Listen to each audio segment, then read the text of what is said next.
మురుకులు మనందరికీ ఇష్టమైన స్నాక్స్‌లో టాప్ లిస్ట్‌లో ఉండే ఐటెమ్స్‌లో ఇదొకటి. ఇది చాలా సింపుల్‌గా మన ఇంట్లోనే చేసుకోవచ్చండి. మేము చెప్పిన ప్రాసెస్‌లో చేసుకుంటే ఆయిల్ కూడా అస్సలు పీల్చకుండా చాలా క్రిస్పీగా వస్తాయి. ఇవి చిన్న పిల్లలకు కూడా ఎంతో నచ్చుతాయి. కాబట్టి ఇవాళ వీడియోలో మురుకులు ఎలా చేసుకోవాలో క్లియర్‌గా చెప్తామండి. వీడియో చూసేద్దాం. దీనికి కావాల్సిన ఇంగ్రీడియెంట్స్ చూద్దాం.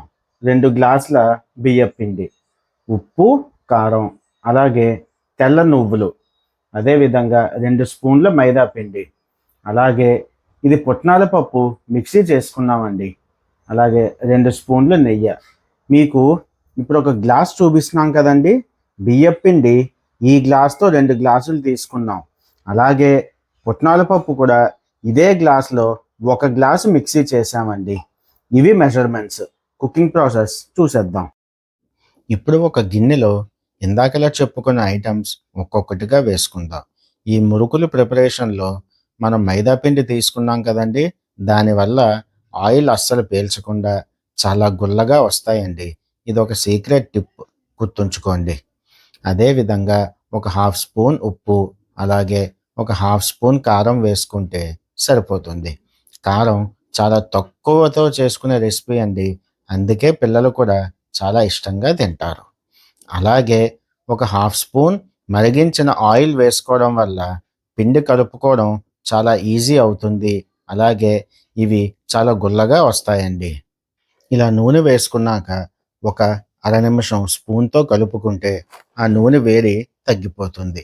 ఇప్పుడు చేత్తో ఒకసారి ఇవన్నీ చక్కగా కలిసేలాగా కలుపుకుందాం. ఇలా కలుపుకున్న తర్వాత మొత్తం 2 గ్లాసులు నీళ్లు వేసుకోవాలండి. ముందు ఒక గ్లాస్ నీళ్లు వేసుకొని ఈ పిండి అంతా కలిసేలా చక్కగా కలుపుకుందాం. నీళ్లు కొంచెం కొంచెంగా వేసుకోవాలండి. ఒకేసారి వేసేసుకోవడం వల్ల ఎక్కువ తక్కువైతే తర్వాత అడ్జస్ట్ చేసుకోవడం కష్టమవుతుంది. ఇప్పుడు రెండో గ్లాస్ నీళ్లు వేసుకుంటున్నాం. ఇలా కలుపుకోవడం వల్ల మనకు ఒక ఐడియా ఉంటుంది. మనం ఎంత నీళ్లు వేసుకుంటున్నాం, పిండి కన్సిస్టెన్సీ ఎలా ఉన్నదని. ఇప్పుడు ఒక 2-3 నిమిషాలు చక్కగా కలుపుకుంటే మన మురుకులకి పిండి రెడీ అవుతుంది. అదండి, చూసారా? ఈ కన్సిస్టెన్సీలో రావాలండి. మరీ పిండి పలచగా అయిపోతే ఆ మురుకులనేవి సరిగ్గా రావు. అలాగే విరిగిపోయేలా వస్తాయండి. కాబట్టి కొంచెం గట్టిగా ఉండేలా కలుపుకుంటేనే సెట్ అవుతుంది. ఇలా ఆయిల్ మరిగిన తర్వాత మొదటి వాయి వేసేసుకుందాం. ఇలా స్లోగా తిప్పుకుంటూ వేసుకుంటే అవి చక్కగా వస్తాయండి. మంట మరీ హై ఫ్లేమ్‌లో పెట్టేసుకున్నా అవి మాడిపోయే అవకాశం ఉంటది. లోపల సరిగ్గా కుక్ అవ్వవు. అది గుర్తుపెట్టుకోండి. ఇలా ప్రతి అర నిమిషానికి 2 వైపులా తిప్పుకుంటూ ఫ్రై చేసుకోవాలి. అదండి. అలా ఒక 2 మినిట్స్ ఫ్రై అయితే తీసేసుకుందాం. చూసారా? ఎంత చక్కగా ఫ్రై అయిందో!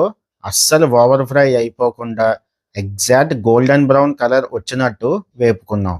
ఇది కరెక్ట్ ఫ్రైయింగ్ ప్రాసెస్ అండి. ఇప్పుడు రెండో వాయి వేసేసుకుందాం. అదండి.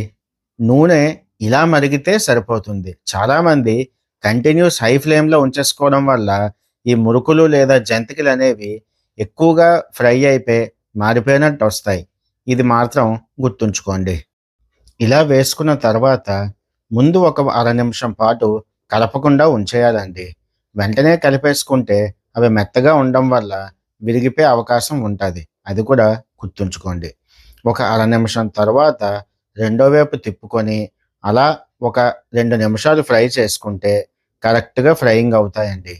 ఈ మురుకులకి కొంచెం ఫ్రైయింగ్ ప్రాసెస్ అనేది ఎక్కువ టైం ఇవ్వాలండి. లేకపోతే ఇవి కొంచెం లావుగా ఉంటాయి కాబట్టి సరిగ్గా కుక్ అవ్వవండి. అదొకటి గుర్తుంచుకోండి. మన ఆఖరి వాయి కూడా వేసేసుకున్నామండి. సో, ఈ మురుకులు చక్కగా వచ్చాయండి. మీకిది డిష్ ఔట్ చేసి ఎలా వచ్చాయో చూపిస్తాను. చూసారా? ఎక్కడ ఒక్కటి కూడా మధ్యలోకి విరిగిపోకుండా, అస్సలు ఆయిల్ పీల్చకుండా ఎంత చక్కగా వచ్చాయో! ఇదే మురుకుల స్పెషాలిటీ అండి. సో, మనందరికీ ఇష్టమైన ఈ స్నాక్ ఐటెమ్‌ని మీరు ట్రై చేస్తారని మేము మనస్ఫూర్తిగా ఆశిస్తున్నాం. మీకు ఈ వీడియో కానీ నచ్చితే ఒక లైక్ చేసి మా తెలుగు కుకింగ్ కల్చర్ ఛానల్‌ని సబ్స్క్రైబ్ చేస్తారని మేము కోరుకుంటున్నాం. ఇలాగే మరొక మంచి సరికొత్త రెసిపీతో మళ్ళీ మీ ముందుకొస్తాం. అంతవరకు signing off from Telugu cooking culture. Good bye friends.